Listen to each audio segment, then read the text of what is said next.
Bien, je me présente, je suis Maître Barguel, je suis notaire depuis 1996 et je m'intéresse également à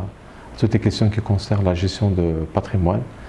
D'ailleurs, je suis moi-même titulaire d'un diplôme en gestion de patrimoine depuis 2001. Bien, on me demande de vous parler de l'investissement locatif au Maroc. En fait, comme vous le savez très bien, l'immobilier au Maroc reste, si vous voulez, l'actif principal dans le patrimoine du Maroc. Aujourd'hui, les familles, de façon générale, préfèrent investir dans l'immobilier. D'ailleurs, il y a un adage qui veut que, je vais le dire en arabe, donc ça veut dire que le meilleur investissement, et ça a été démontré, c'est l'immobilier, puisque à long terme, l'immobilier arrive à résister à l'inflation et l'érosion monétaire et bien sûr il fait gagner beaucoup de plus-value.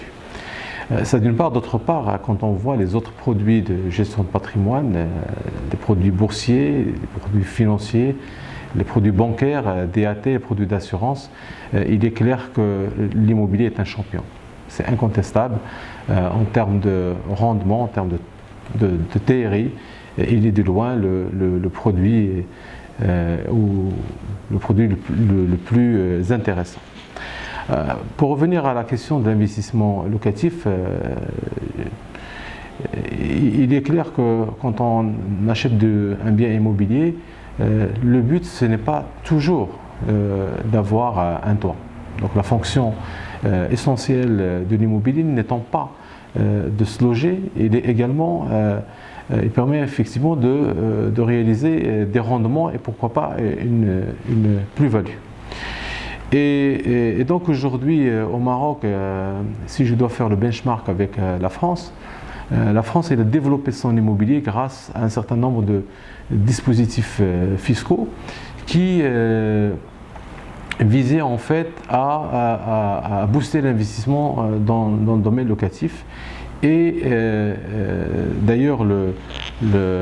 4 biens sur 10 aujourd'hui ont été vendus dans le cadre de ces dispositifs fiscaux.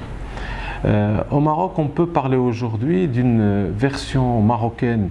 de LMP, ou la location en meublé professionnel, puisqu'il est possible aujourd'hui d'acheter de l'immobilier hors taxe. Vous savez que quand un promoteur immobilier présente un produit à la vente, le prix est composé en partie d'une cote par terrain, d'une partie construction hors taxe et de la TVA, qui est de 20% sur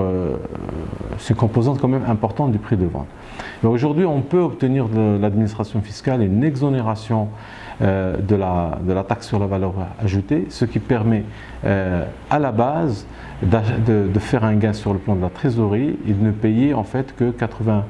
à peu près 80-83% du prix de vente. Alors comment cela, puisque aujourd'hui le Code général des impôts, notamment l'article 92, permet effectivement, en s'inscrivant au rôle de la taxe professionnelle en tant que loueur en meublé,